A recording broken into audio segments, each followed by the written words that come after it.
Welcome to Rust Buster's installation guide for GM's 2007 to 2013 1500 pickups. Before you begin, if you are uncomfortable performing any of these procedures, we strongly suggest seeking a qualified professional.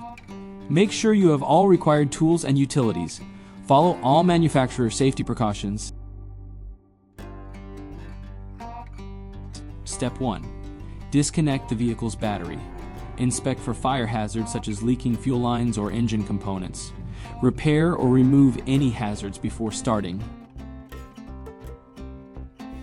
Step 2. Unbolt the truck bed and lift it to create clearance. Remove the fuel tank. Remove any fuel lines, brake lines, and brackets from the work area. Step 3. Hold the frame section against the frame rail and mark the coverage area. Cut along the frame rail and remove approximately 1/2 to 3/4 of an inch of material from the bottom of the frame rail. If you do not need to replace the leaf spring mount or center bed mount that are in the area this kit covers, remove the perforations on the frame section that accommodate them. If you are replacing them, cut them off now. Step 4. Grind the work area clean and apply weld-through primer. Slide the frame section into place using the frame holes for alignment.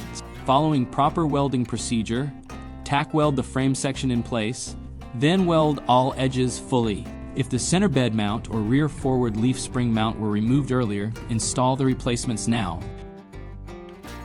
Step 5. Paint the part with rust-inhibiting top coat. We recommend our Rust Buster Rust Converter and Primer Spray Paint.